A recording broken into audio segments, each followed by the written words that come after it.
بسم الله الرحمن الرحيم. ولقد خلقنا الإنسان من سلالة من طين ثم جعلناه نطفة في قرار مكين ثم خلقنا النطفة علقة فخلقنا العلقة مضغة فخلقنا المضغة عظاما فكسونا العظام لحما ثم أنشأناه خلقا آخر فتبارك الله أحسن الخالقين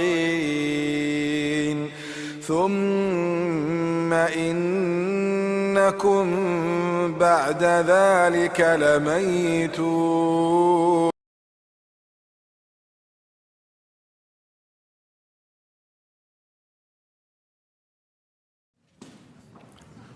Assalamu alaikum.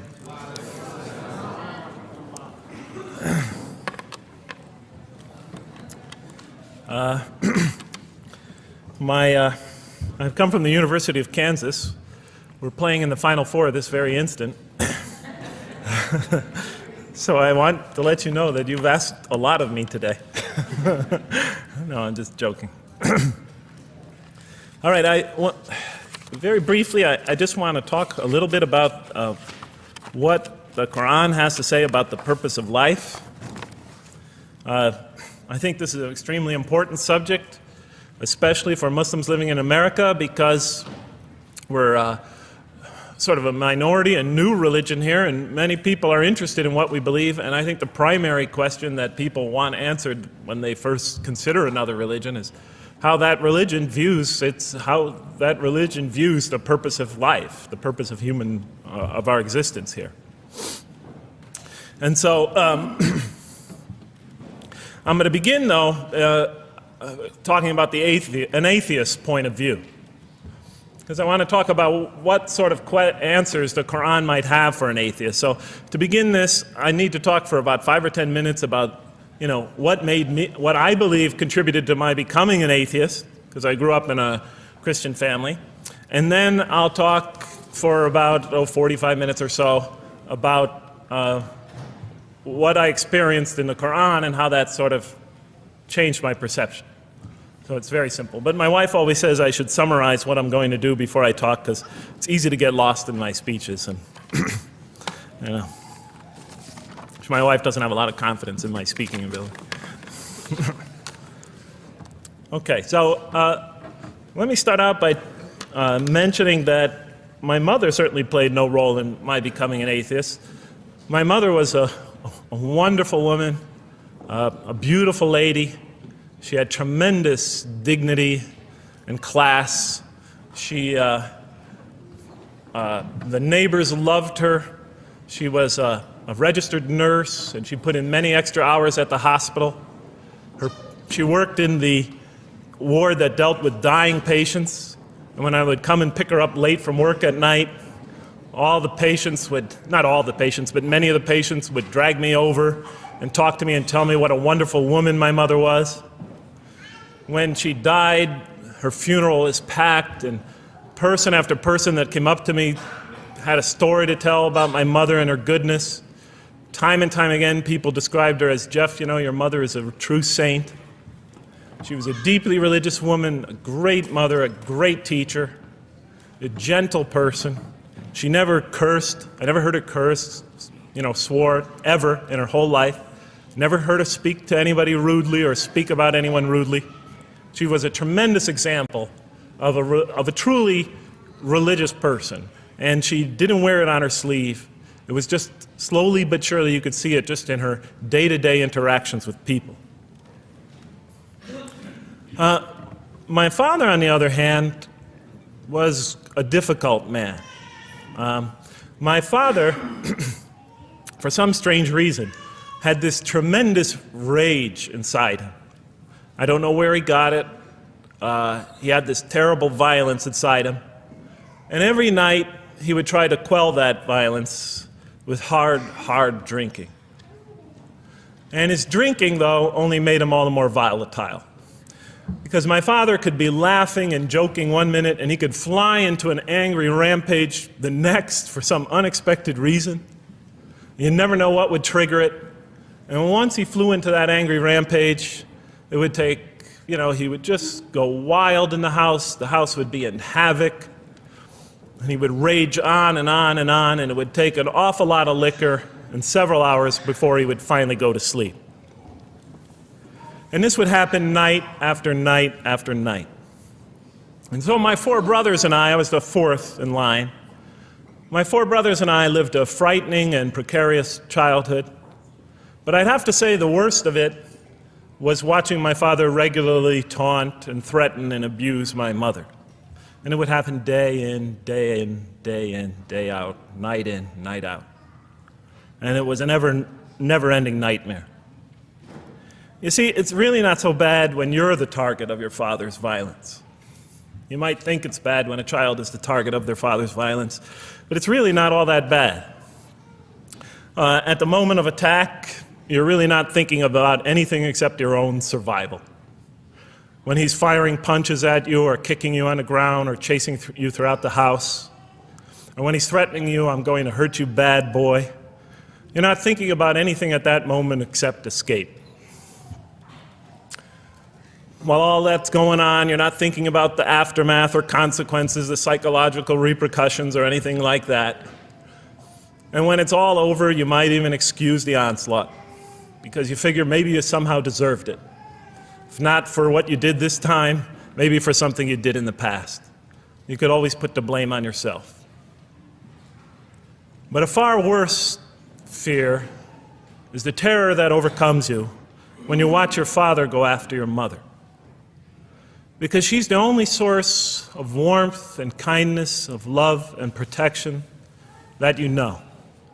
And if he were to take that away, from a little boy's standpoint, then you've lost everything. But far worse than the fear is the guilt. And it comes over you from several directions. First of all, there's the guilt that comes at you upon you from the growing antipathy you have towards your father. Because we're taught to love and respect our parents, and we are born with this natural bonding attachment to them. But when you watch something like this happen night after night after night, and this rage is growing inside you, you're being pulled in opposite directions. Then there's also, of course, the guilt that comes when you think that you might be the cause of this night's violence. Maybe something you said or did that you didn't even realize triggered it. Maybe just your father's dislike of you triggered an argument between your mom and him that is now raging on downstairs. But the worst guilt of all, and it is by far the very worst, is knowing that you did nothing to stop your father from hurting your mother. Because while he raged on against your mother downstairs, you hid in your bed and you trembled underneath the covers. Maybe you whimpered and you cried and you put the pillow on your head. And thus, you traded personal respect for personal safety. And with each such incident, you come to realize with ever greater and greater clarity, you come to realize your own weakness, your own impotence, your own incompetence, your own worthlessness, your own cowardice. And the hate grows and festers inside you, not only for the man that you call father, but for yourself as well. It is a terrible, terrible thing to make a young boy choose between his mother and himself. It is extremely unfair. I noticed that tomorrow there's going to be tomorrow morning a lecture about spousal abuse given by Dr. Shaheen Rizwan. I hope you'll all attend it. I think it's a very important subject. When I was little, I used to daydream about life without my father. I just wanted the violence to go away.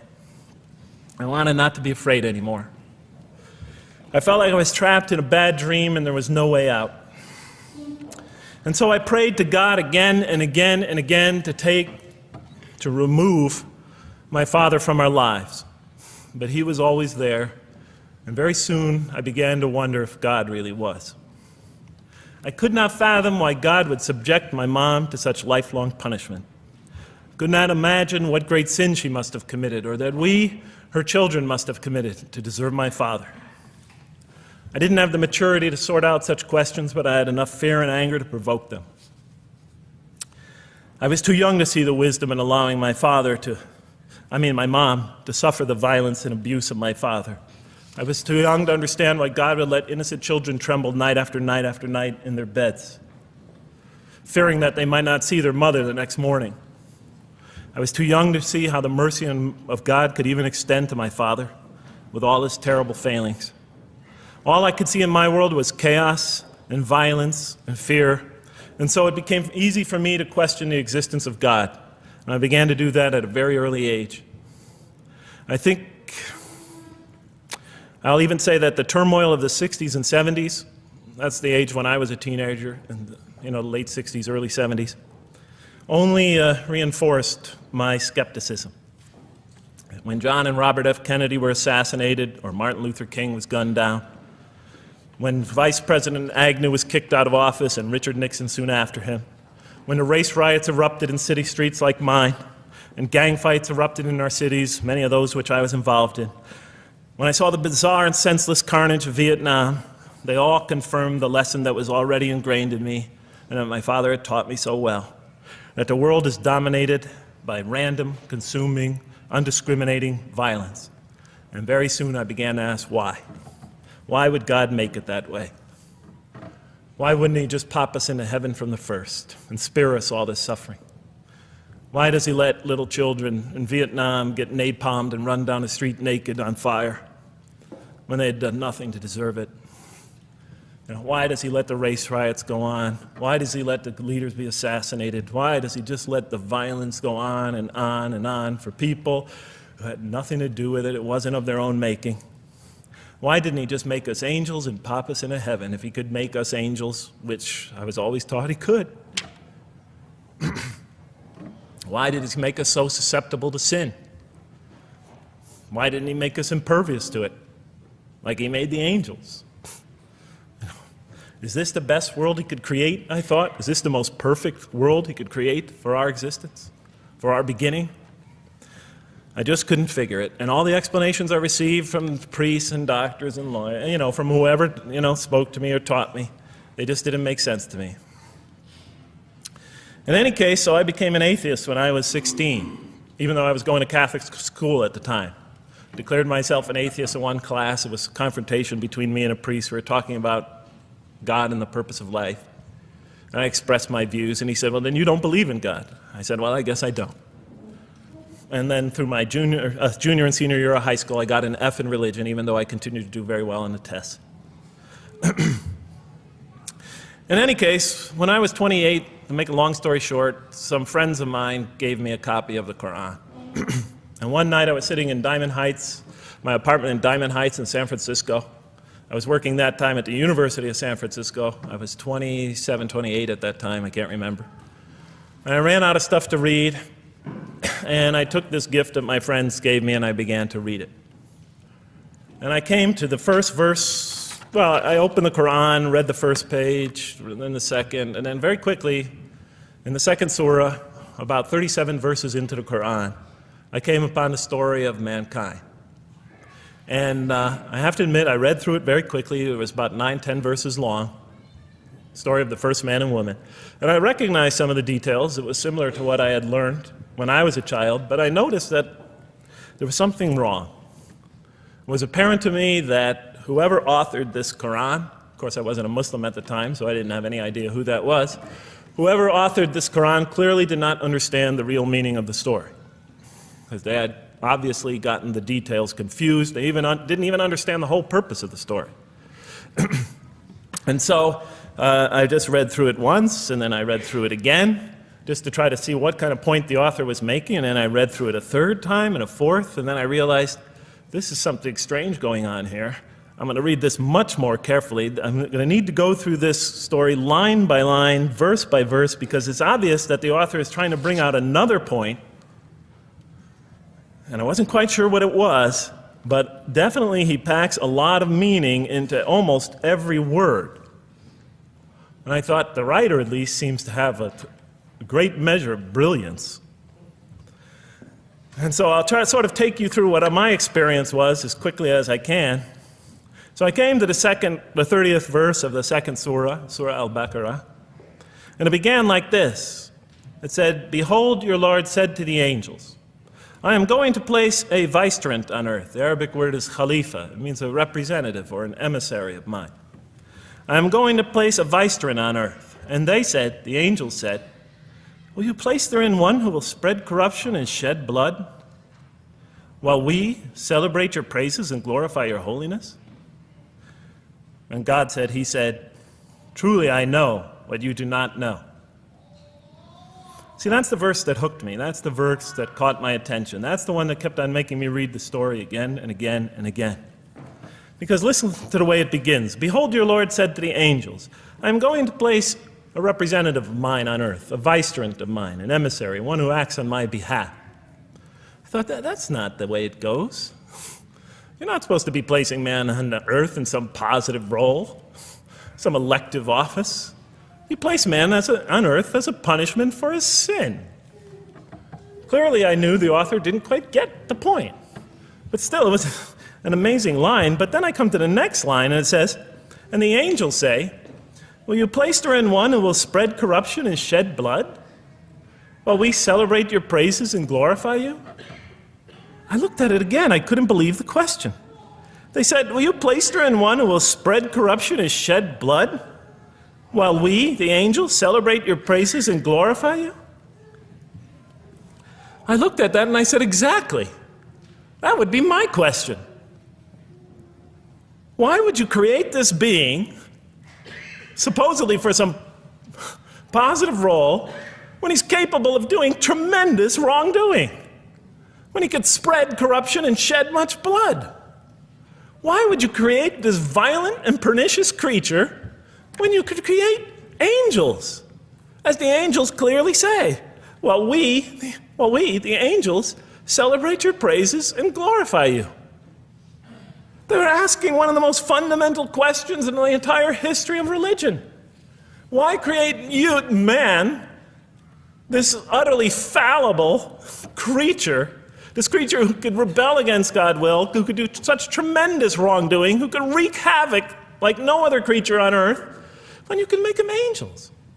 And look where the question is being asked. It's being asked in heaven. It's almost like saying, look, why don't you just make them angels and be up here in heaven with us, you know? Why don't you just make them angels, pop them into heaven, he's fine.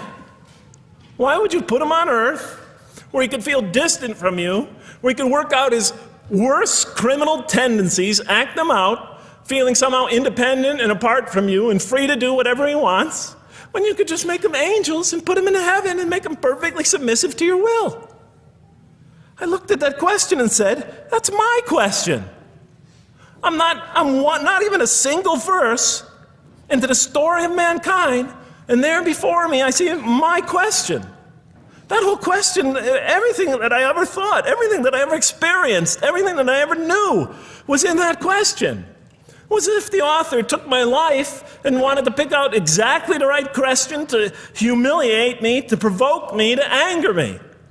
Why create man, this most destructive and violent creature, when you could make them angels? And then look at the answer.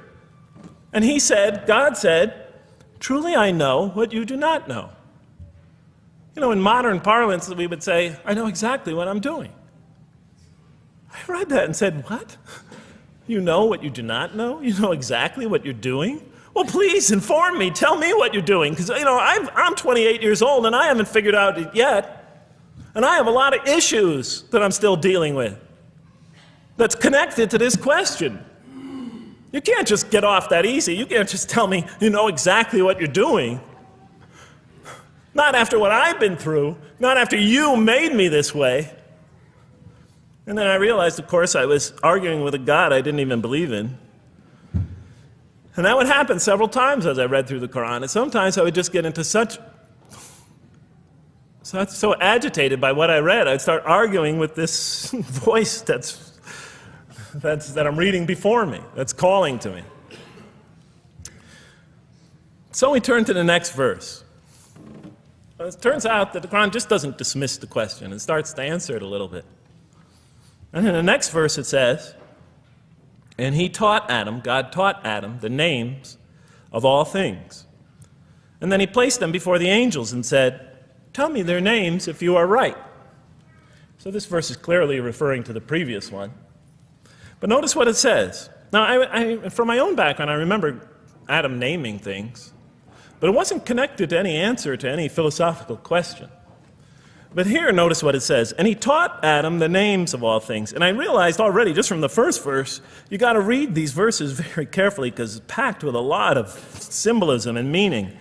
And he taught Adam the names of all things. So here we see Adam is not only just a creature who knows how to name things, who's acquiring the gift of language, but he's also a learning creature. God is teaching him. Now right here, right in this verse, and it'll come even clearer in the subsequent verses, that the very first thing that the Qur'an is going to emphasize here is man's intellect. He is a learning creature. He is taught. And what is he taught? What is one of the great intellectual gifts he's given? In response to the angel's question, the gift of language. Because through language, mankind could not only learn, but he could learn things not only through his own experience, but he could learn things that other people have experienced of times and places that are hundreds, thousands of years and miles separated from him. And so that all our knowledge becomes cumulative. Every generation learning from the generation before it. I'm learning today from authors I read from other sides of the world that may have existed 2,000 years ago. And so we all contribute to our collective learning and knowledge. And so what I'll see later in the Qur'an, when the Qur'an will emphasize this again and again and again. Like in one verse it says, read in the name of your Lord who created. Created a man out of a tiny creature that clings. Read, it commands the reader. For your Lord is most bountiful. Why is he most bountiful? What great gift did he give you? For he taught man the use of the pen. And through it taught him what he otherwise could not know. And time again, the Qur'an will call upon man to use his intellectual faculties and swear by his intellectual faculties. And to use them correctly because they play a fundamental role in guiding him to truth. I never came upon a scripture that puts so much emphasis on the correct use of our intellectual faculties, on the harnessing of reason, in helping us attain to faith. And he taught Adam the names of all things. And then he placed them before the angels and said, tell me their names if you are right. Okay, you have this you have this natural question about this creation of mankind. Here, this mankind is this human being, this human creature is a learning creature. He has many intellectual gifts. Here, I'm going to place these things before you. Tell me their names if you are right about man. And what did the angels say? In the next verse they say, glory to you. We have no knowledge except what you have taught us. In truth, it is you who are knowing, the wise. They say this task, this intellectual test that's put before them is beyond their grasp. Notice what they emphasize. We have no knowledge. This would take knowledge. This would take an intellect that they don't possess. In truth, it is you who are knowing, the wise. You got it. It's easy for you. You're the knowing, the wise. You have knowledge. You have wisdom. But this would take knowledge and wisdom that is beyond us. And so in the next verse we read, and he said, "O Adam, tell them their names." And when he had told them their names, notice how it's just like it's nothing for him. For mankind, he has this phenomenal ability. And when he had told them their names, as if it was just a triviality for man, he names them. "O Adam, tell them their names." And when he had told them their names, God said, "Did I not tell you that I know what is unseen in the heavens and the earth? And I know what you reveal and conceal?" And he's clearly going back to the angel's question. Yes, you have these natural concerns about the creation of mankind. Yes, you could do these evil things. But look at this tremendous intellect he has. This is something you have overlooked, that you haven't considered. And that's clearly the point of these verses. Even though I felt that the author didn't quite, it was as if I realized that he just didn't misunderstand the story. He was taking one of the great stories in the history of humankind, one of the fundamental greatest stories in the history of mankind, and molding it and using it as a vehicle for an entirely original message. And God said, "Did I not tell you that I know what is unseen in the heavens and the earth? And I know what you reveal and what you conceal?" In other words, didn't I tell you I know exactly what I'm doing? And then in the next, and didn't I not tell you that I know what you reveal and conceal? I looked at that. What question what did they reveal and what did they conceal? What did their question reveal and conceal? I thought about it for a minute. Oh, it's obvious. What did their question reveal? You just go back and look at the question. It revealed the sinful and sinister propensities of man. I mean, it's obvious, right? Why are you all looking at me like that? You're starting to scare me. You're all looking very serious. Am I losing you? Wow. Okay. So, they revealed the sinister and evil propensities of man. But what did their question conceal? And all you have to do is think about it for a minute. Human beings, yes, they could do evil. Yes, they could do wrong. Yes, they could create misery. But they could also do exactly the opposite. They could choose to do evil. They could choose to do tremendous good. They could choose to do tremendous violence. They could choose to show tremendous compassion. They could choose to be, to live by falsehood. They could choose to live by the greatest truths. They could be terribly ugly. They could be terribly beautiful. And up until that point in my life, I, like the angels, that only saw one side of the coin. For the first time when I read that verse, believe it or not, it was an eye-opener for me.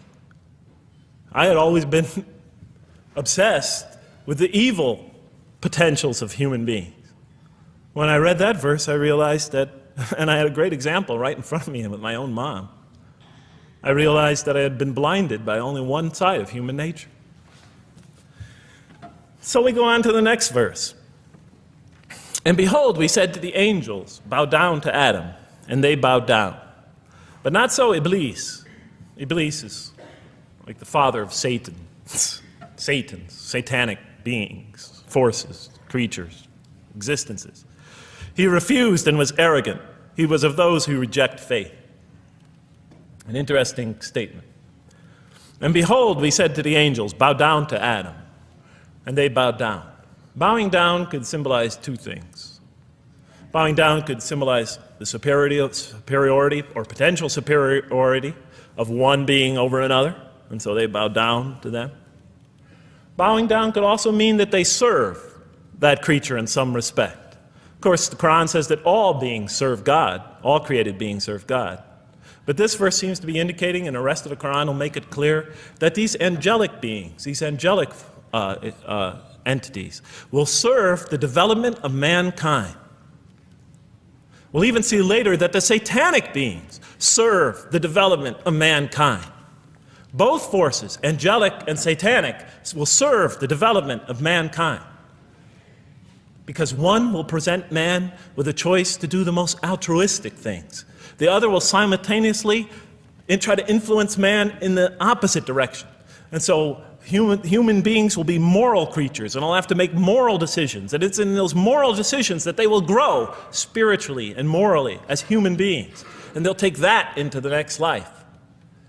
And the angelic and the satanic forces will be catalysts for those moral choices that they make. They will heighten the human being's awareness of the rightfulness and the wrongfulness of the choice he's about to make.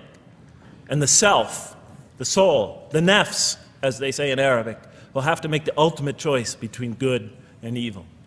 And that choice, that test will come again and again and again as human beings either grow or decline. And those tests will come again and again and again to try to help him towards his spiritual evolution, to bring him back, but that choice is ultimately ours. But I'm getting ahead of myself. And so we said to the angels, bow down to Adam, and they bowed down. But not so Iblis. Iblis is Satan, this rebellious force, this evil prompter, the one who whispers into the human heart. He comes into being. And with the introduction of Satan, we have the introduction of evil, that evil influences on human beings. And notice why Iblis does not bow down. He refuses because he was arrogant. You know, we often hear what's the root of all evil? In the West, it's always money, greed, etc. Here the Qur'an says that, seems to be saying that the root of all evil is not always material wants. It's not always money, it's not always greed. At the heart of evil is arrogance, putting yourself above all others, of assigning to yourself special priority and neglecting the rights of others, of pride and arrogance and envy, the source of evil. He was of those who reject faith. I looked at that verse and I said, okay, I get why you would create angels to sort of influence man in a positive direction. But why in this story now are you introducing Satan? What sort of role was Satan play? And then, of course, you just think about it for a minute and you say, yes. The story is telling us that on one hand, we have these magnanimous urgings come from one direction. On the other hand, we have these satanic urgings coming from another direction. In other words, the Qur'an is telling us that man is not only a learning creature, but he's a moral creature. He has understanding of right and wrong. And God infuses those, allows those influences to come to him. Man is not only an intelligent being, but a moral being. And so, the Qur'an is not all that difficult to understand. You just sort of read it, I found, and you just sort of follow your nose through it and see what it's saying. I'm sure as most of you in this audience know. Okay, so we see that man is not only a learning creature, but he is a moral being as well. There's another verse in the Qur'an that says, by the soul and that which whispers into it, or which breathes into it. It's morality, it's immorality, and it's God consciousness. Both of these we are under the influence of. And God allows us to be under the influence of this. He creates us to be exposed to both influences. And then the verse says, truly he is successful, who causes it to grow. Causes his soul, his self, his real self to grow. And truly he is lost, who stunts it, who disallows, who destroys his personal growth. So mankind is not only an intellectual being, but a moral being. And we said in the next verse, O Adam, dwell you and your spouse in the garden, and eat freely thereof what you wish, and eat freely thereof what you wish. But come not near this tree, for then you will be among the wrongdoers. I looked at this verse and I was starting to wonder if the author was drifting back to the old story again. I was confused. And we said, O Adam, dwell you and your spouse in the garden, and eat freely thereof what you wish, but come not near this tree, for you will be among the wrongdoers. I thought it was drifting back to the old story. Man sins, man's punished for his sins with earthly life. Maybe the author is drifting, he had a good idea, and now he's drifting back to the sort of traditional story. Maybe he couldn't make his mind up what story he wanted. Except for a couple things about this verse, and this happened with almost every verse as I read through it, is that the whole tenor of the passage is sort of not what you would expect. I noticed that the Qur'an in this story has a tremendous penchant for understating things. Because it says, and said to Adam, dwell you and your spouse in the garden, and eat freely thereof what you wish, to Adam and his spouse. But come not near this tree, for you will be among the wrongdoers. There's no sense of God being threatened by the possibility of man eating from the tree. In this story, we don't see in this verse, we don't see that God is nervous at the prospect, that he's threatened by the prospect, that he's anxious about it. The tree that he picks, it seems like he's just picking out any tree. Nothing special about the tree. Go not near this tree, for you will be among the wrongdoers. Satan will later come to him and tell him it's a tree of eternal life, of a kingdom that never decays. Turns out to be a complete falsehood in his part. Nothing special about the tree. It's just a tree. God's not nervous at the prospect at all. You know, in the tradition that I came from, God is threatened by the prospect. He has to put an angel with a fiery sword by to protect the tree so that mankind never goes next to it again. I'm not putting it down, I'm just pointing out the difference of the story. They're both beautifully told. But he said, you know, has to guard the tree. Why? Because if they eat from it, they'll become gods like us. So this man, he's already has a rebellious nature. Can you imagine if he eats from this tree? Can't let him get near that tree. But here, just, you know, calmly says, you know, but if you do, you'll be among the wrongdoers. God is not worried about himself. It's just warning man, making it clear that if you do this, you've committed a wrongful deed. Again, the whole tenor of all these verses that you read through it is God knows exactly what he's doing. Okay, next verse. But Satan caused them to slip and expelled them from the state in which they were. And we said, go you all down, some of you being the enemies of others, and on earth will be your dwelling place and provision for a time. What? I said? I mean, you know, I was expecting now the rage, the anger, the violence, the jealousy. That's what I was expecting. Okay, they eat from the tree. Where's the rage, the violence? I'm going to punish you now. You're going to sweat on earth. And you're going to suffer, and you're going to stub your toe, and you're going to work, and you're going to labor. And you're going to die there for what you did. And where is the woman? All right?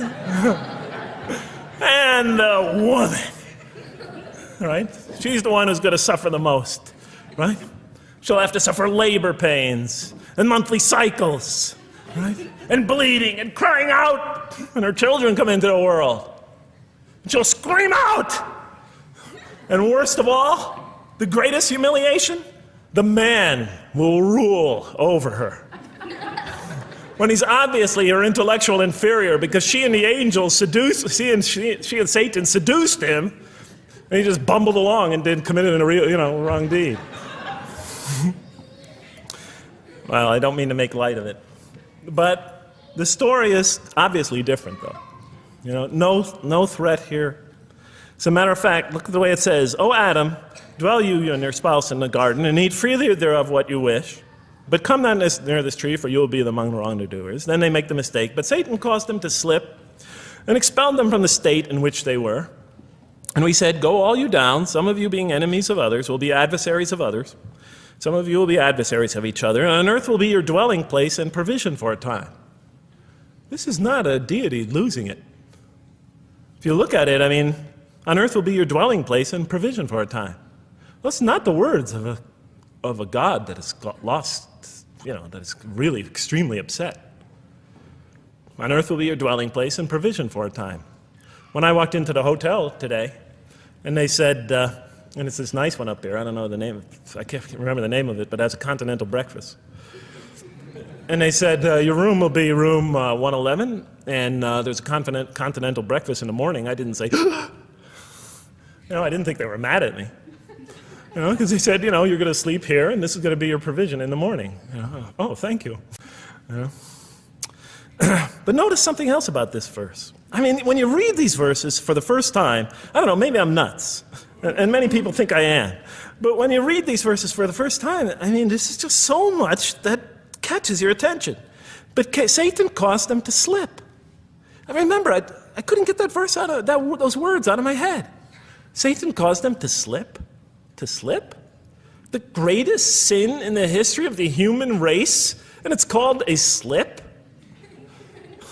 In my culture, slip means, you just momentarily, for a fraction of a second, you lose your focus. It's not a big deal. My Uncle Bob used to always say to me, Jeff, I'm sorry I'm 5 minutes late, I slipped up. The understanding is it's no big deal. It's just a slip. That's what we say when we make a minor mistake. I slipped up. Don't worry about it. Never happen again. A slip, I said? Momentary loss of focus? The greatest sin in the history of humanity? Why we're all here? Why we're all suffering? Why we experience death? A slip?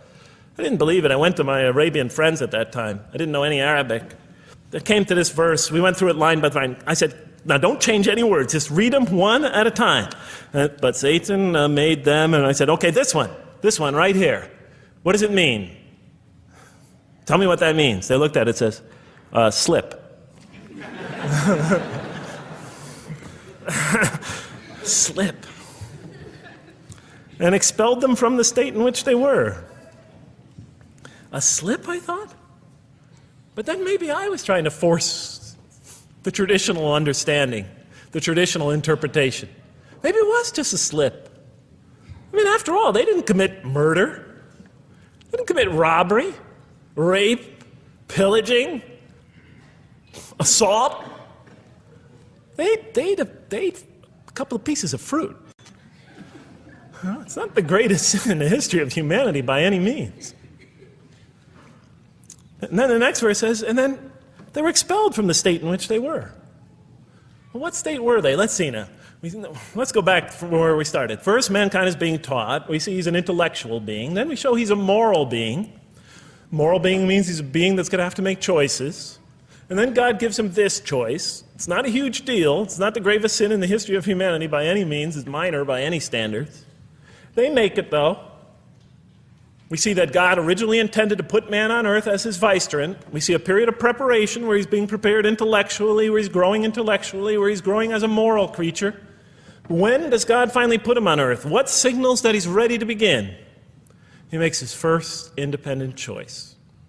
It's not the worst deed in the history of humanity. It's minor on anybody's scale, but it shows that mankind is ready to act on his own, to be his own, to make his own choices, that God has empowered him to make choices, and he's ready to make them and carry them out, and see them most often to their expected ends, if God wills. And that seems to be the only real significance of it.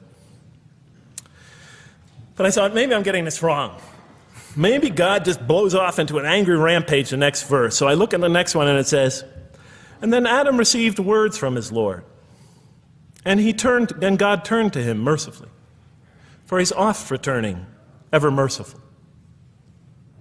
Well, if I had any doubts up till now that God is not enraged by what this has happened, that God hasn't prepared mankind for this choice, for what was eventually going to happen, that all this was preparation for mankind to begin his earthly sojourn in this famous allegory. If I had any doubts before now, I had them, certainly didn't have them after reading this verse. This verse is entirely consoling, reaching and merciful, reaching out to mankind in mercy. Mankind goes to earth. He's obviously afraid. He obviously feels remorse. He's in an unfamiliar environment. And what does God do? He turns to him. He turns to him. In Arabic, the word has the meaning of like a father turning towards an infant or a child or somebody, or a parent, a mother turning towards her child. And he turns to him mercifully, and for God is oft returning, ever merciful. And Adam receives words from his Lord. What kind of words? Probably words of consolation, words of hope, words tell him not to be scared.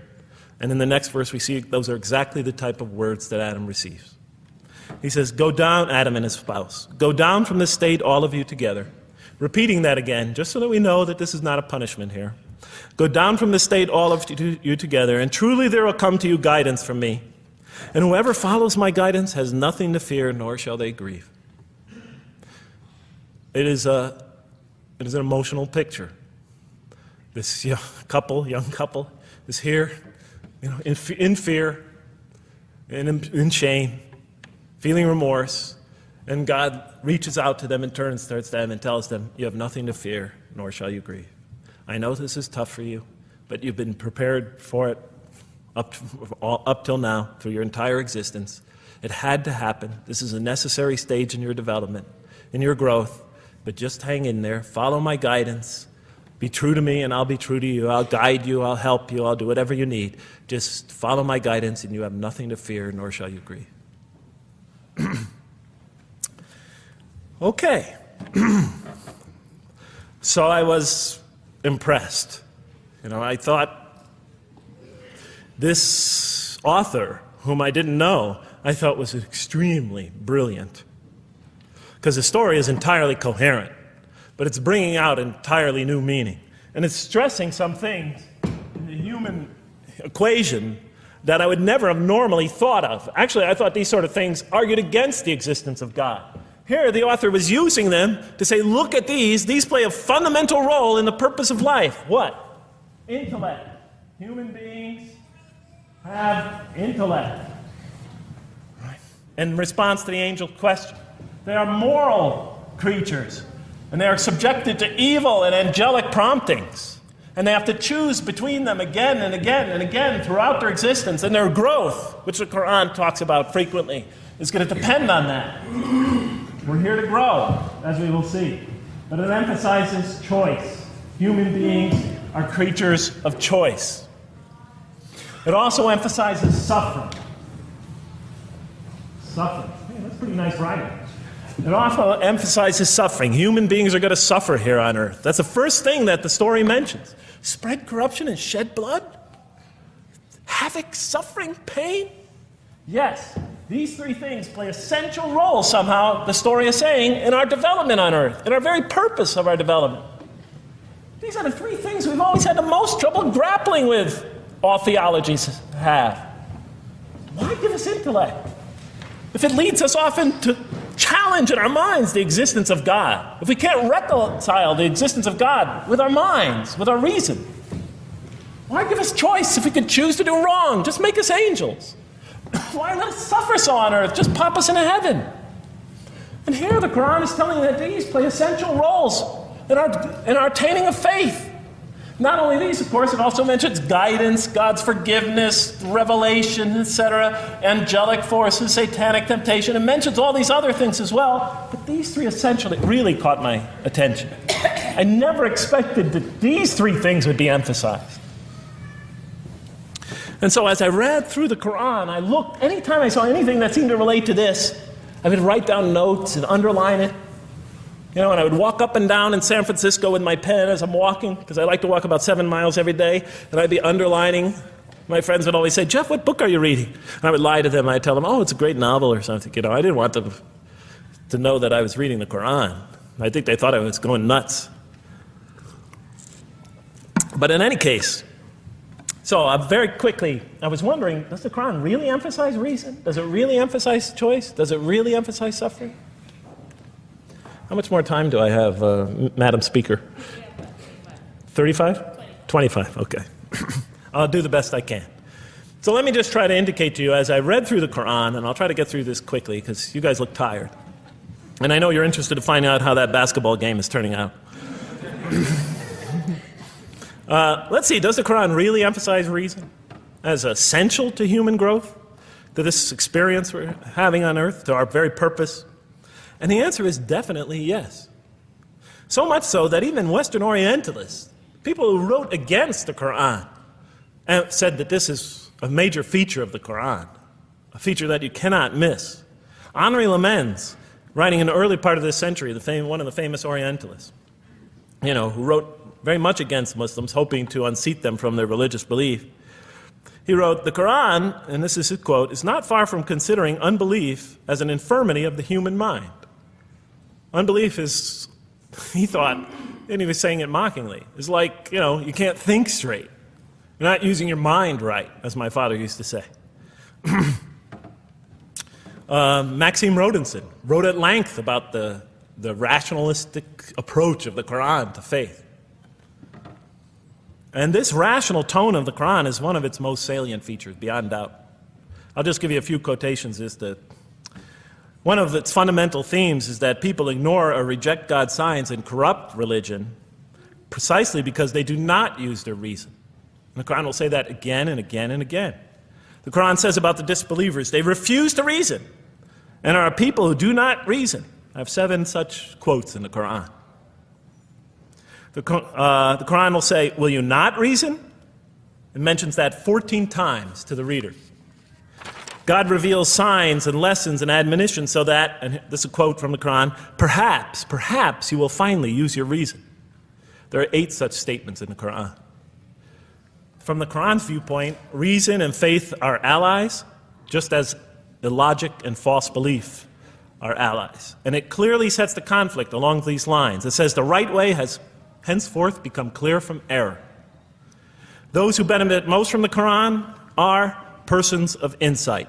16 such statements in the Qur'an. Firmly rooted in knowledge, 8 such statements. Use to reason, 10 such statements. Stand on clear evidence and proof, 7 such statements. Those who oppose this revelation are deluded, 9 such statements. In manifest error, 28 such statements. Ignorant, 15. Foolish, 3. Have no understanding, 9. Only follow surmise and conjecture, 9. And blindly adhere to tradition, multiple times. It states that. In an almost Socratic style, the Quran repeatedly quizzes the reader and calls into question his or her assumptions. Again and again, it asks us, what do you think? 18 such statements. Have you considered this or that? 13. Did you suppose? 7. Sounds like a math teacher. Do they not ponder? 2 such statements. Do you think? Do you even think? 18 such statements. The message is clear. To gain truer faith, we need to free ourselves from inherited notions and examine our beliefs rationally. Learning plays a key role in human development. Read, the Quran exhorts the reader. For God taught us the use of the pen and taught humankind what it otherwise could not know. In life, nature, and history, in the Quran, there are signs and lessons for those who are wise. There are 21 such statements. The Quran states over 100 times that it has been revealed to make things clear. I thought the author of this Quran must have had a strong mathematical insight, a natural mathematician. All throughout, when I was reading, I was trying to imagine what he must have been like. God teaches humanity both directly and indirectly, and sometimes so subtly that we are unaware of his instruction. Thus, he tests us in multifarious ways. Of course, I just want to make it clear, Muslims believe God himself is the author of the Quran. Sometimes I give this speech and people come away and ask me, Jeff, who is the author of the Quran anyway? But I didn't know. So I was just trying to figure it out. Repetition is indicative of the importance given to certain ideas. It should be observed that the Arabic word for knowledge in the Quran, ilm, appears 854 times in the text in its various forms. It's one of the most frequently occurring words. So the Quran really does put great emphasis on reason in our spiritual quest. Does it put great emphasis on choice? Well, here's what it has to say. Let there be no compulsion in religion. The right way is henceforth clear from error. It's a choice, and it must be freely made. And it's a choice between correctness and error, between right and error, between reason and falsity. Had God willed, he could have indeed guided you all, it says in the Quran. I went, why not? I thought. Why not just guide us all? Why let some of us choose to go this way and that way? The Quran was constantly provoking me as I read it. Do not the unbelievers know that had God willed, he could have guided all mankind? Oh, do not the believers know that had God willed, he could have guided all mankind? Okay, I'm an unbeliever, I thought. Tell me, why didn't you guide all mankind? If you want us to be in conformity of your will, just make us that way. And if we had so willed, we could have given every soul its guidance. Why did you let us be creatures of choice? Just program us to do the right thing. Never make a wrong choice. Had God willed, he could have made us all one community. He could have made us clones of one another. But he didn't. It wasn't part of his plan. Enlightenment has come from your Lord. He who sees does so to his own good. He who is blind is so to his own hurt. It's your choice. It says it again and again in the Quran. Remember when I was reading this, I was a disbeliever. And this scripture is constantly reminding me, it's your choice, Jeff. It's no compulsion in this. It's your choice. It's up to you. You're probably not reasoning correctly here. Think a little harder. Come on, try. It's just a few more steps. And whoever is guided is only to his own gain, and whoever is stray, I am only a warner. It's your choice. We have revealed to you the book with the truth for mankind. He who lets himself be guided does so as for his own good. He who goes astray, it's to his own hurt. It's his choice. There are many, many such references. I'll stop there. But you get the point.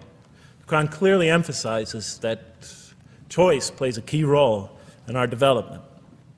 But what about suffering? I mean, suffering's the biggie, right? I mean, that's the real major question. What does the Qur'an have to say about suffering? Because every religion deals with suffering in a different way.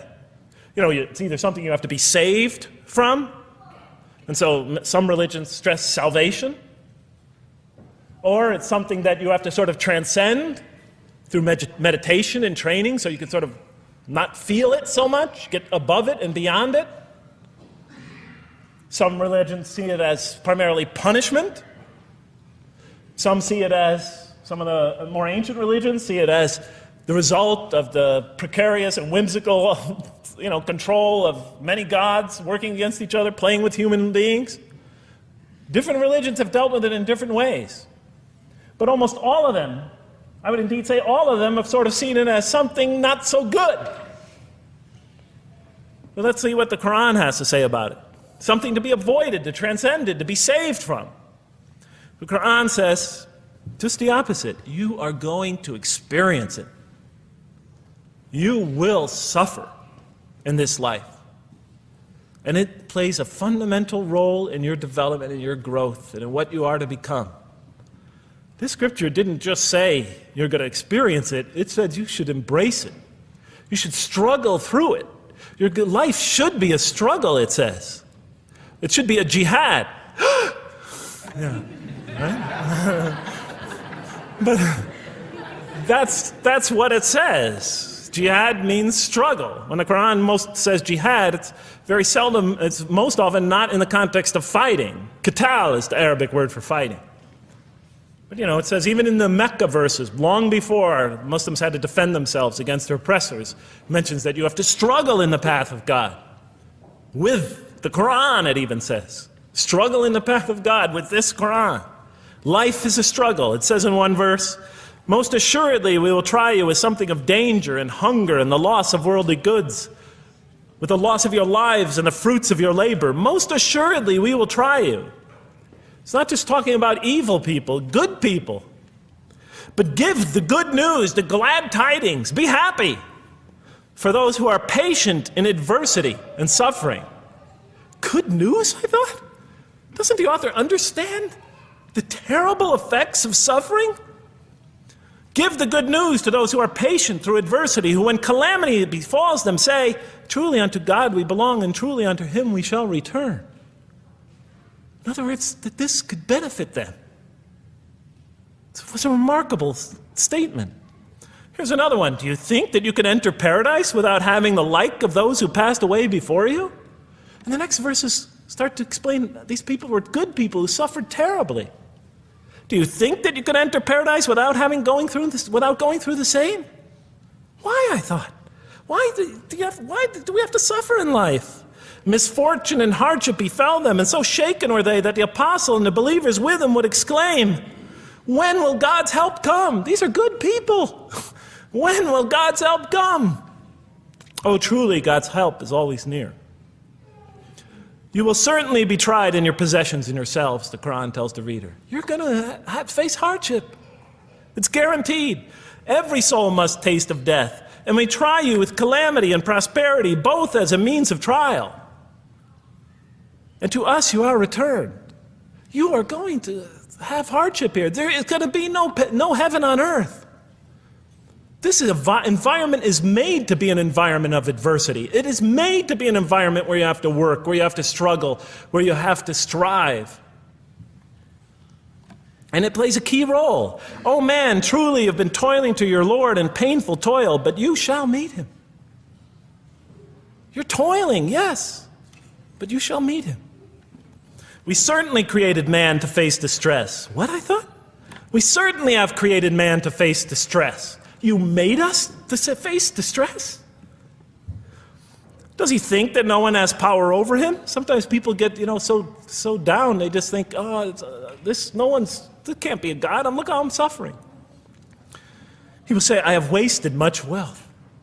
Some people just become totally devoted to worldly aims. Does he think that no one sees him?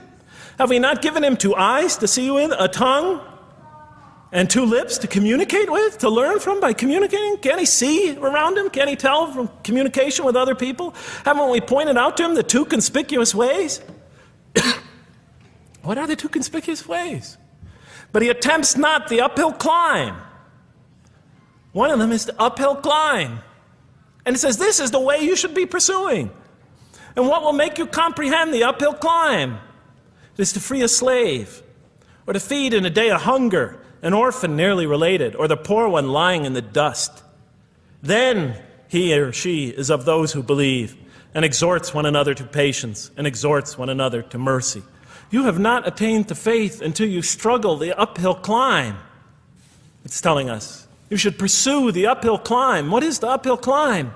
Reaching out to your fellow man who suffers, to feed the poor one, to help the poor soul that's lying in the dust. And all over the world there are people in that state. And we watch the news as if it's just entertainment. And the Qur'an tells us this is something you should involve yourself in. That is the road that you should travel. It describes a successful life as an uphill climb. Well, I can see I'm running out of time, so I'm going to have to tie this up in about 15 minutes, I guess. But definitely the Qur'an emphasizes these three elements in the human drama. But as I read through it, I couldn't see how it all fit together. I mean, why didn't God just... Why? Why do we have to experience these? What purpose do they play? Just pop us in the head, beam us up, I thought. Well, one thing, like I mentioned before, the Qur'an will repeatedly emphasize that we're here to grow and to learn. And I'll give you 4 or 5 quick verses because I know you're tired.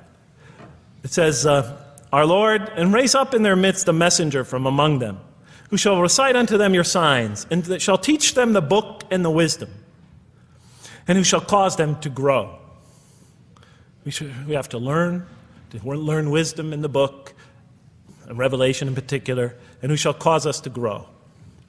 And we have sent among you of yourselves a messenger to recite our signs to you and to cause you to grow.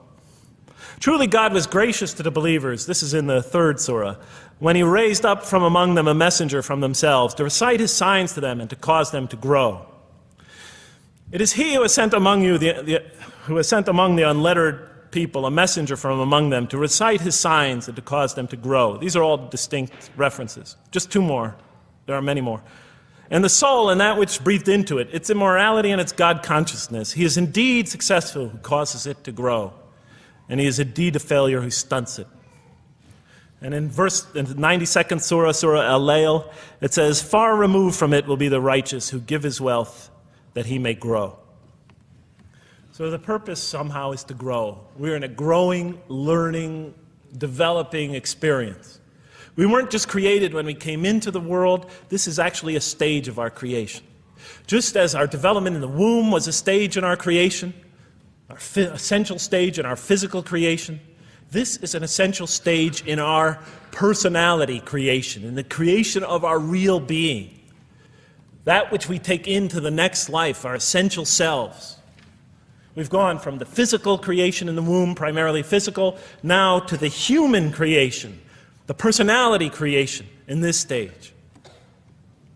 I thought maybe I'm, projecting my own neurosis into the scripture. Maybe it doesn't really emphasize that life has a purpose.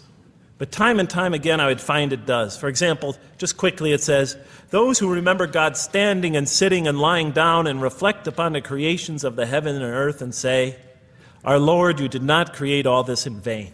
You did not create all this in purpose. Just when I was starting to think, maybe the Qur'an really doesn't state a purpose of life. It really doesn't mean there's a real purpose of life. Maybe I'm reading into it something that is there. I would come upon verses like that would force me to just read a little further, make me think, well, maybe it's just around the corner. We have not created the heaven and the earth and whatever is between them in play.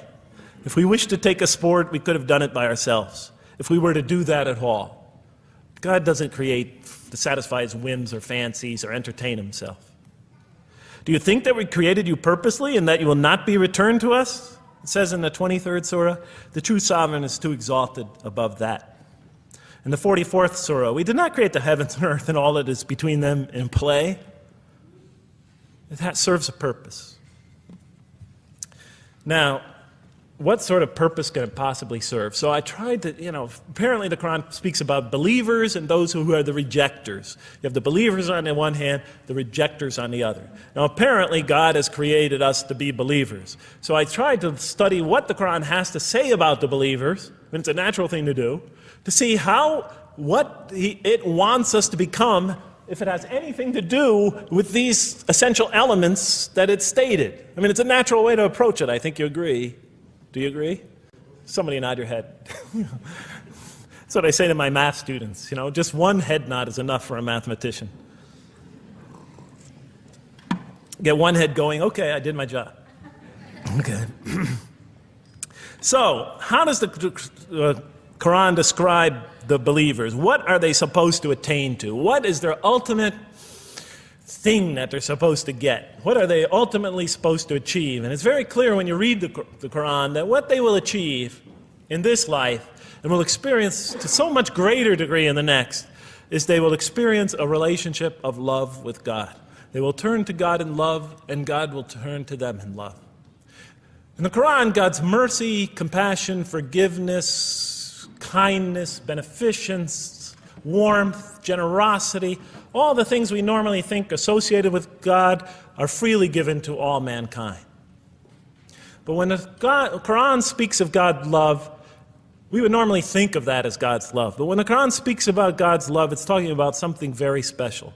This love is always presented as a relationship between two. If we do not turn to God in love, then we just receive His mercy, forgiveness, kindness, beneficence, warmth, generosity, all those wonderful nurturing things, His nurturing, and we reject it. And so we never really experience that love, because we never really turn to it and open ourselves up to it. It is always there for us, but unless we enter into that relationship, that love, that give and take, that relationship of love, never develops. We reject it, and that's what the word kafir means. It means to reject, to turn your back, to ignore, to throw a gift that someone gives you behind your back. And so the Quran tells us that the believers will experience this sublime relationship of love. It says, "Yet there are men who take others besides God as equal, loving them as they should love God, but those who believe love God more ardently. Say, if you love God, follow me, and God will love you and forgive you your faults, for God is the forgiving, the merciful. O you believe, if any from among you should turn back from his faith, then God will assuredly bring a people he loves and who loves him." And throughout the Quran, I'll mention time and time again that God loves the believer. God loves this type of person. God loves that type of person, and so forth and so on. So it's quite, and I'm trying to pick the speed up here, so you'll have to excuse me for that. But it is apparent from the Quran that one of the purposes of creation, maybe the essential purpose of the creation, is to produce from this subset of humanity that will freely enter a relationship of love with God. They will not only experience the beauty of other relationships in their lives, but this love that they will experience with God is the sublime experience that they will enjoy. Not only in this life, but infinitely greater in the next, when all the distractions, all the masks are stripped away. Okay, I thought, you created us to love you, for us to turn to you in love and to experience your love, to receive and experience your love. But why do you need these? Just pop us into heaven, love us, and make us love you. Program us to love you. You'll make my dog love me. Do the same sort of thing. I kept on coming back to the same issue. Just do it. Okay. Still couldn't see it, and I was almost through the Quran, and I thought either I'm dumb or this scripture just never really got to it. Okay, so I didn't give up. I thought, okay, what's the next natural thing to do? Okay, so we're here to develop this relationship of love with God. The Quran tells us that, if we are believers and we do good, we'll experience great joy and peace in this life, not only through our relationship with God, but through complementary relationships with all the people around us in this world will be a one for us of peace and serenity, even though we have to struggle and survive and suffer. But I couldn't see, how this all tied in with this suffering business and why he couldn't just put us into heaven. So what's the next natural thing to say?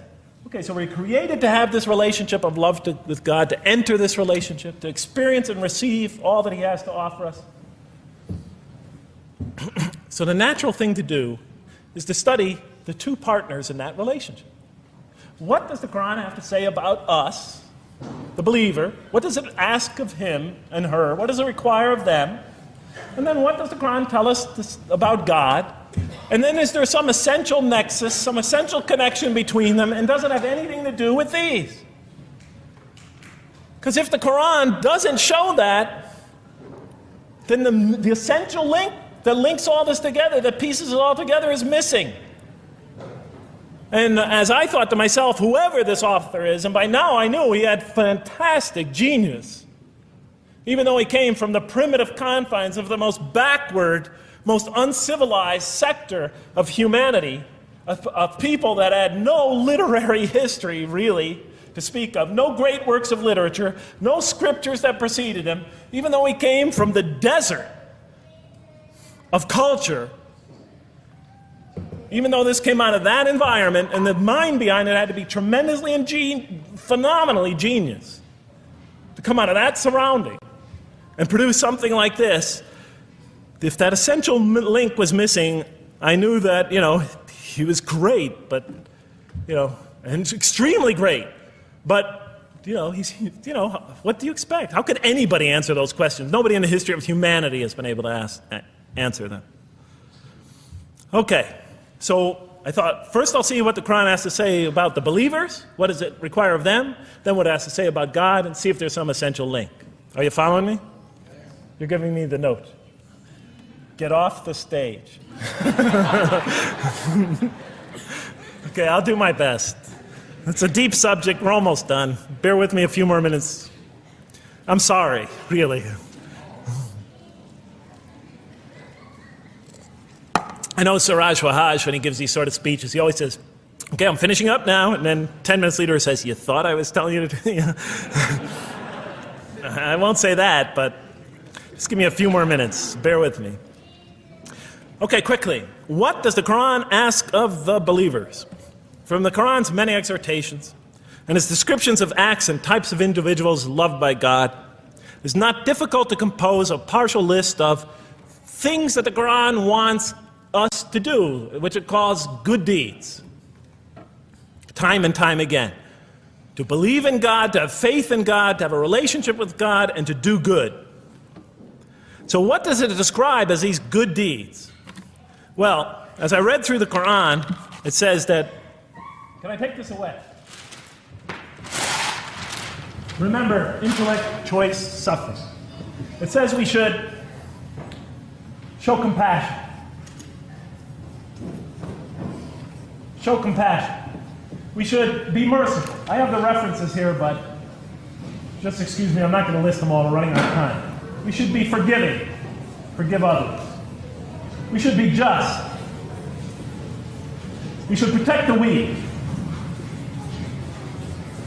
and defend the oppressed. Defend the oppressed. We should seek knowledge and wisdom. Knowledge, wisdom. Bear with me, ladies and gentlemen. We should be generous, truthful, and we should be peaceful. And we should love our fellow man. Love others. I'll just give you one verse because I know we're running out of time, Madam Speaker. Truly those who believe and do good will the most merciful endow with love. And to this end we have made this scripture easy to understand in your own tongue, so that you might convey a glad tiding to the God-conscious and warn those given to contention. So, to this end we have made this easy to understand, so that we'll learn to love others. Okay, that's all I'll say about that. I would like to say a lot more, but I don't have time. Now, what does the Qur'an tell us about God? You have to realize I'm just about through with the Qur'an here, my first time reading it.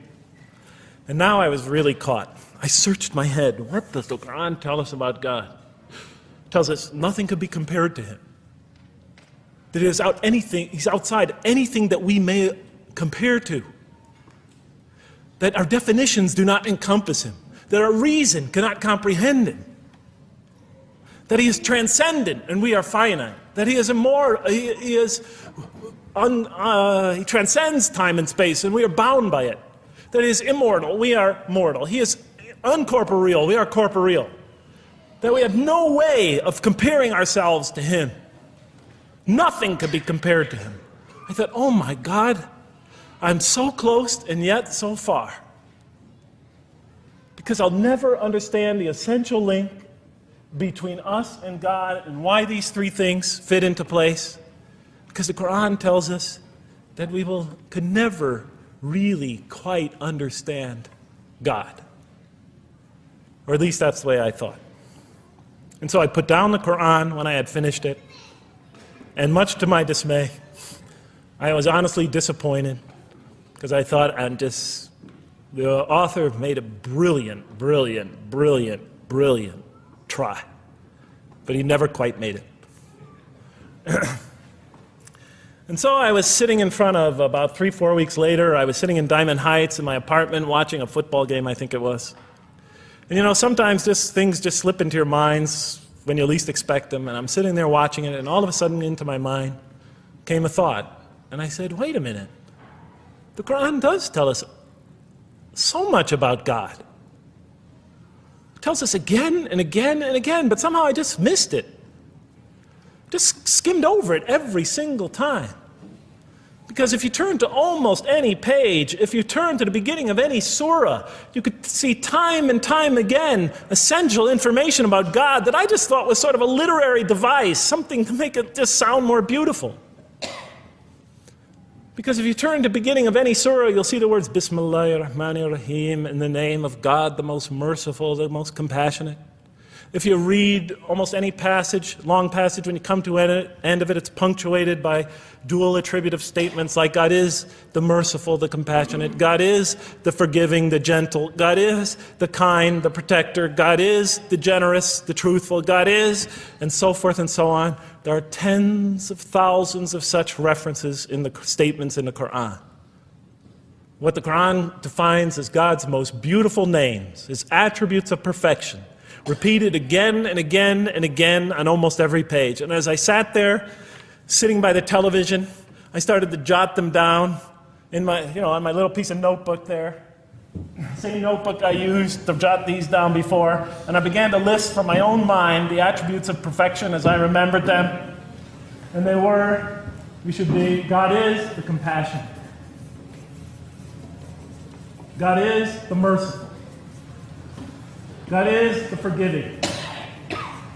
God is the just, the protector, the defender of the oppressed and the weak, the knowing, the wise, the generous, the kind, the truthful, the loving, the peaceful, the source of all peace, the truth, and so forth and so on.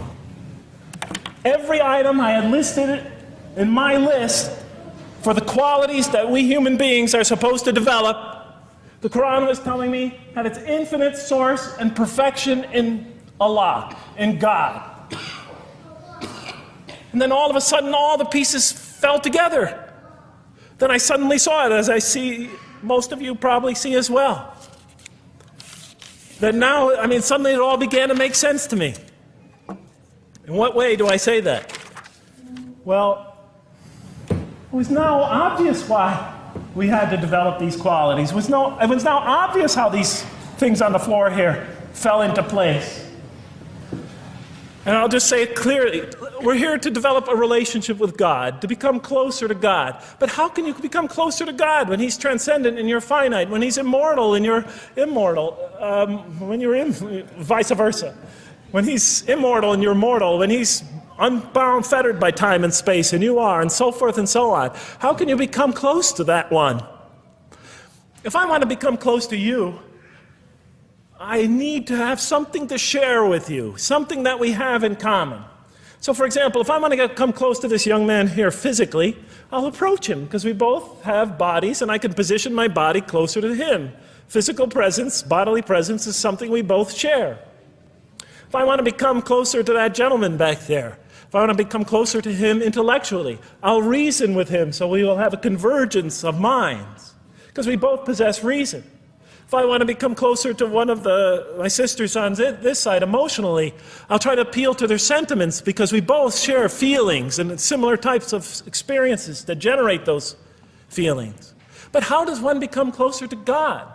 What do we share with Him?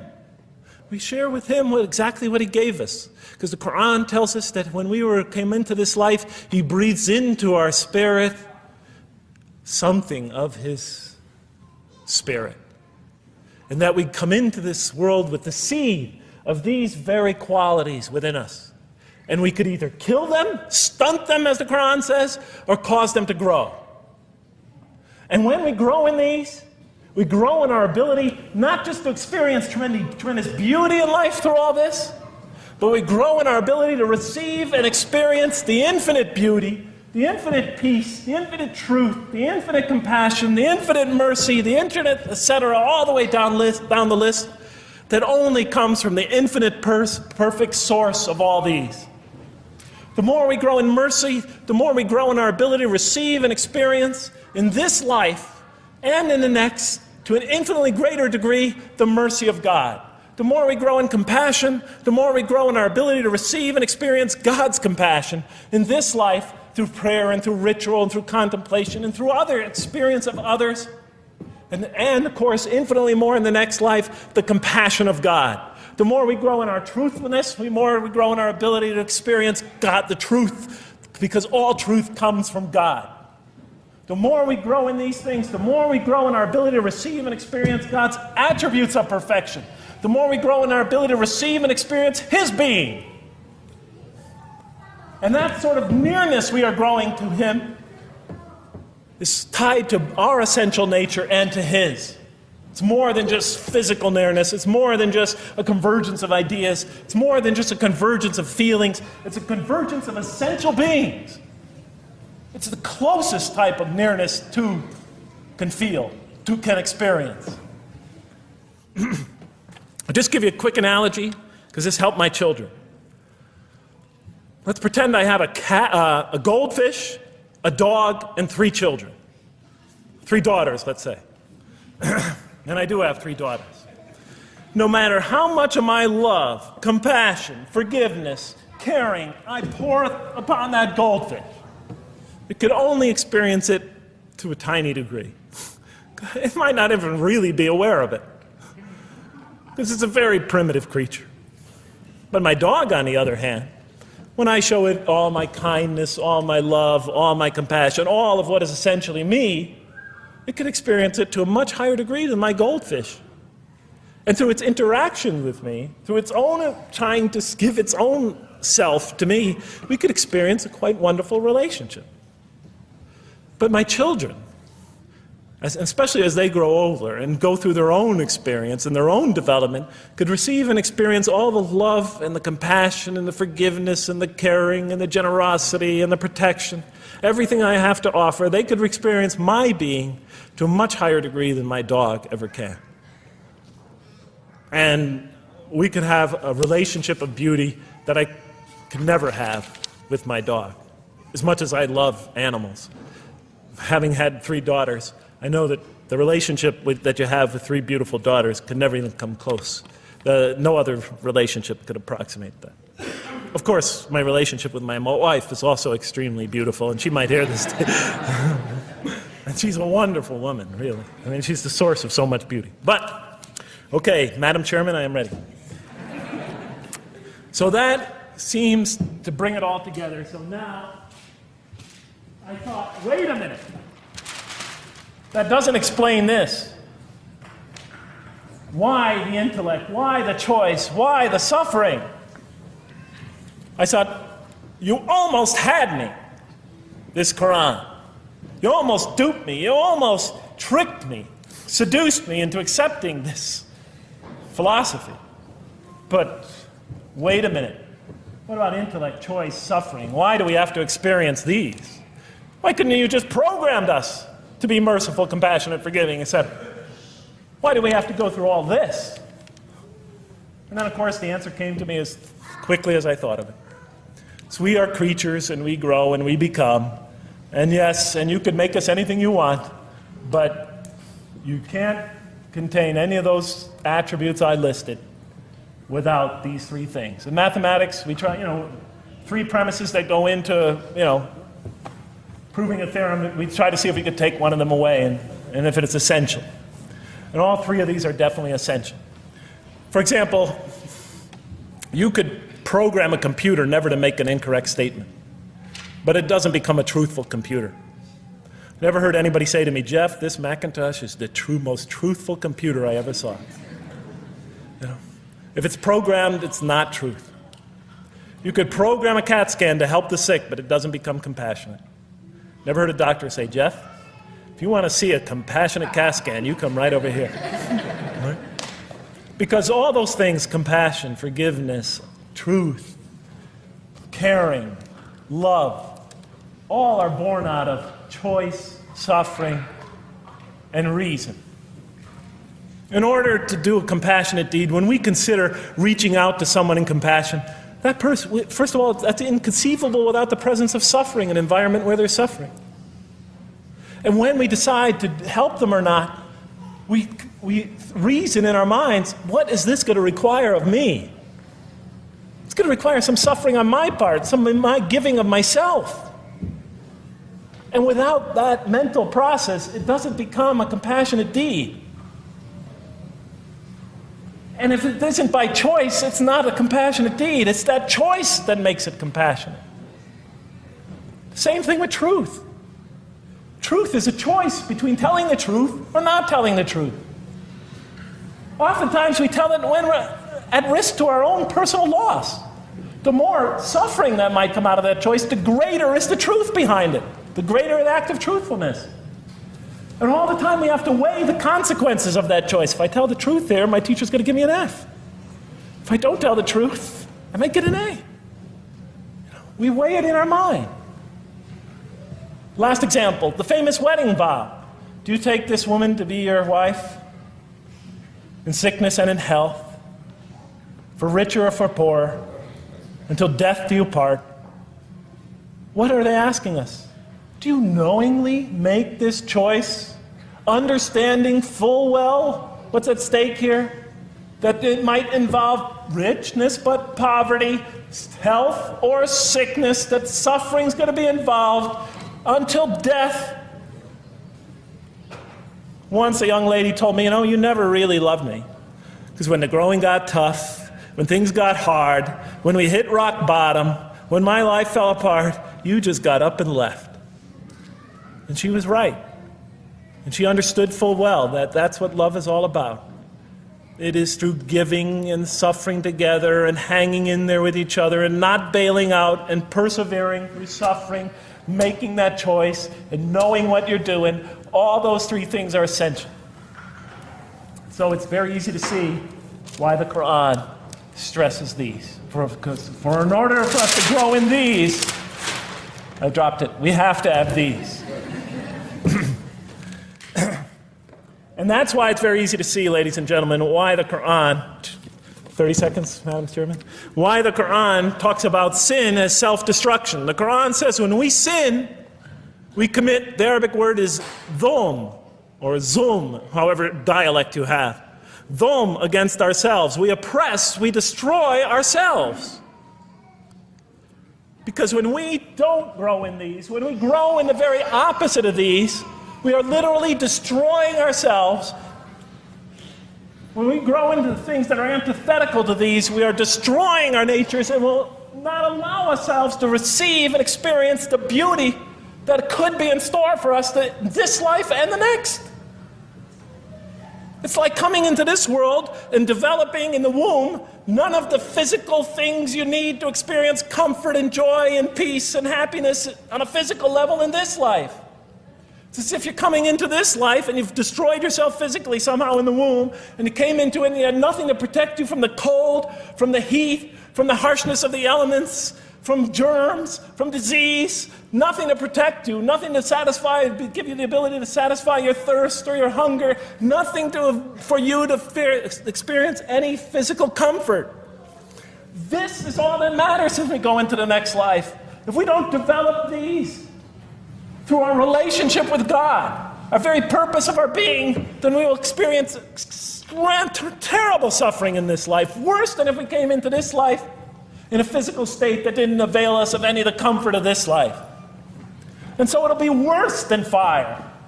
It'll be worse than endless fire. It'll be worse than the worst hell we could possibly imagine. So the Qur'an tells us, that yes, when it talks about heaven and hell, it's used very powerful symbolic language, but what it essentially is telling us is imagine the greatest joy and wonder and peace and serenity you could ever experience, and that's what's open to you on the one end. But on the other end, imagine the most terrible suffering that you could possibly bring on yourself, and you could also do that to yourself as well. It'll be worse than anything you could have ever imagined. And the Qur'an tells us that God says on the day of judgment, I did not harm you in the least. You destroyed yourselves. And it could say that in total objective truth. And that's why the Qur'an, well, I think I'll leave it at that because Madam Speaker is about to shoot me. I still have other things to talk about, but I want to find out how that basketball game is going. So thank you so much for listening to me for so long. And may the peace and mercy of Allah be upon you all. I didn't mean to try to scare anybody at the end. That wasn't my goal. I was just trying to make a point. And may the peace and mercy of God be upon you all. Thank you so much. Assalamu alaikum.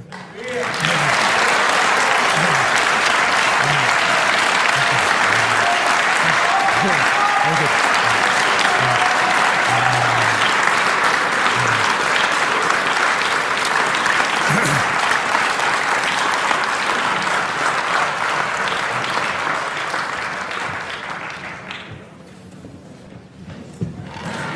All right, we'd like to thank Dr. Lang for that very heartfelt, very long presentation. I have a few things to say before you all leave, so just be patient with me for a second.